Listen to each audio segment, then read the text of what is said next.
Hello, everybody, and welcome to our daily check-in. I'm outside because it's nice, but also I'm trying to water our yard. Our yard is kind of a hot mess, so we're trying to fill in some patches. So I got the sprinkler going, but I wanted to be outside because it's beautiful out. This week I was going to talk about music, and I might later in the week, but today I just felt the need to talk about something else, and I wanted to talk about the impact that one person can have on another in a positive way, and the impact that it has long term. So, about 5 years ago, I started working for a company, teaching teachers over the summer, connecting social emotional learning to academics. And I had been working at County College in the summer for College for Kids, which I did enjoy, but this was something where I felt like I could use my educational background more, I guess. And so my first job was in Connecticut, and I was nervous because it was the first time I presented in front of educators. It was a 4-day workshop, which means I had to stay 8, 6, 7 hours a day for 4 straight days. And I wasn't really sure how it was going to go.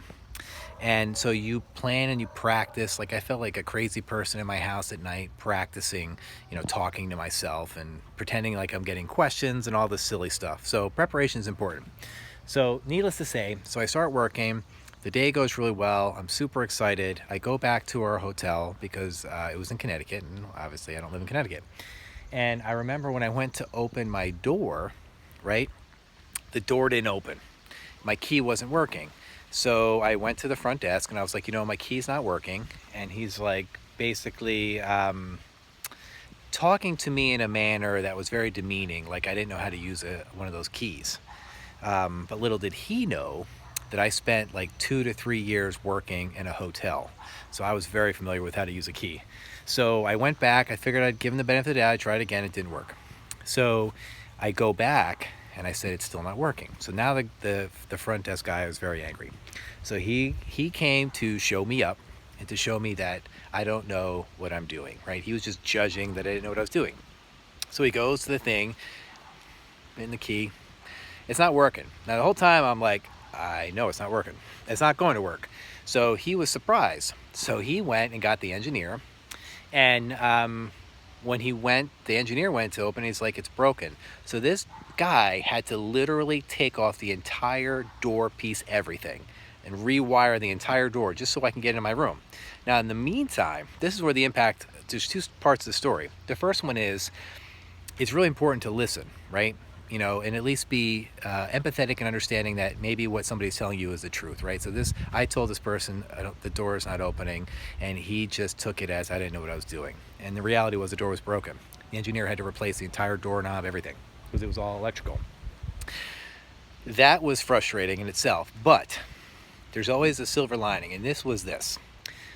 I was working with a woman named Amber. And Amber, it was her first time presenting as well, so we were both pretty nervous. And she was dressed like, to the nines because she was presenting. So she was very professionally dressed, where I was also in a shirt and tie or whatever. And she went in, put her stuff down in her room, came out with her dinner and everything she needed, and she literally sat on the floor in the hotel hallway. And she refused to go into her room until I could get in. And she was out there for a long time. Now, she didn't have to do that. She could have gone in and just been like, I'm sorry. It's a stinker for you. And then I'm going to go get myself ready while you get stuck outside waiting. But she didn't do that. And that is something that stuck with me. And I knew immediately the type of person she was. Some people say they're caring, compassionate, but they talk the talk and they don't always walk the walk. And she literally sat on the ground in really nice clothes, and doing whatever she had to do out in the hallway. And she didn't care who was around. She was like, I am here for you, and I'm not going in. And that was something that really kind of stuck with me, because I feel like she knew that I was feeling a little anxious about the fact that I couldn't get into my room. I couldn't relax. I couldn't prepare for the next day. I couldn't do anything. I couldn't have my dinner or anything. But yet she did that for me, and I was very, very, appreciative. So sometimes, people, they do things to you, and it really kind of has like a long-lasting effect, on you.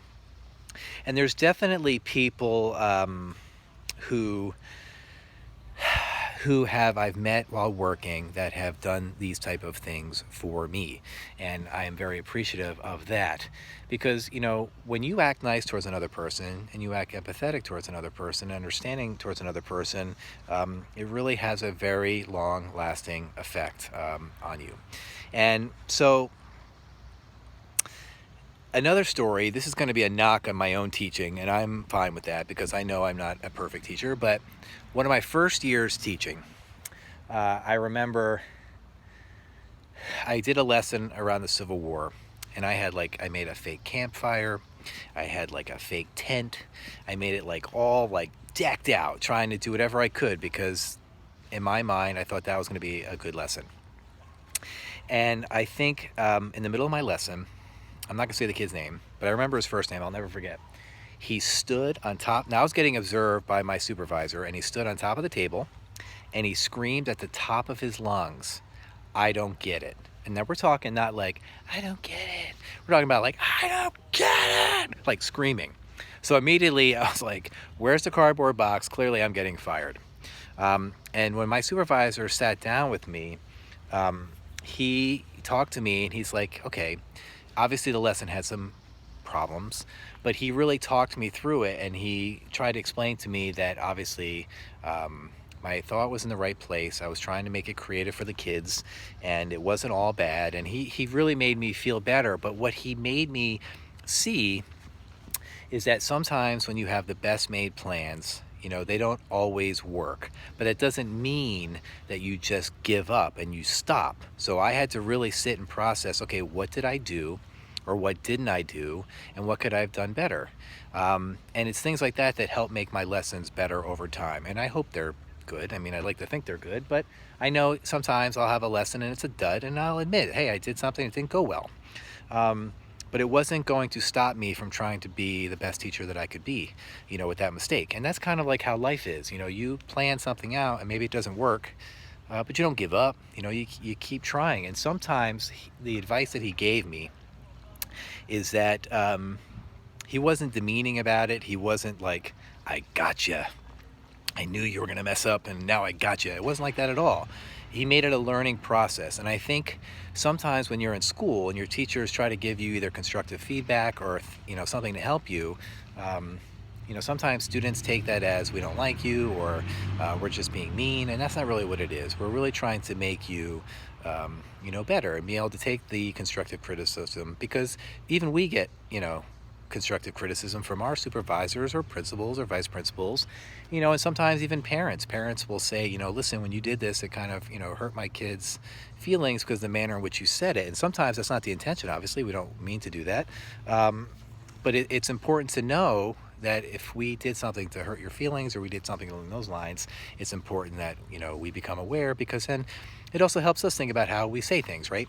And that's kind of one of the things too. We always want to think about what we're going to say before we say it, because sometimes our emotions get the best of us.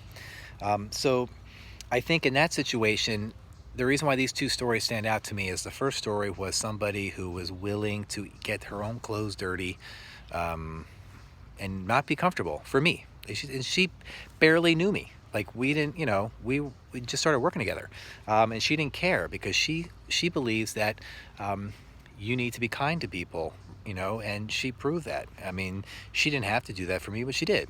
And my supervisor at the time, he could have just destroyed me on one of my first lessons, and he didn't. He told me what I needed to know in order to be better. And I'm hoping that of all these videos that I've done, and the reason why I'm saying it this one is because today's kind of a special video. Today is my 60th check-in video. 60. I can't even believe that it's been that many. But I've tried to give you all kinds of lessons and told you stories about myself, more than I probably ever would have told if we were just in the classroom. But I'm hoping that if you watch them, and some of your peers or my other students have not, and you think it'll benefit them, then tell them about it.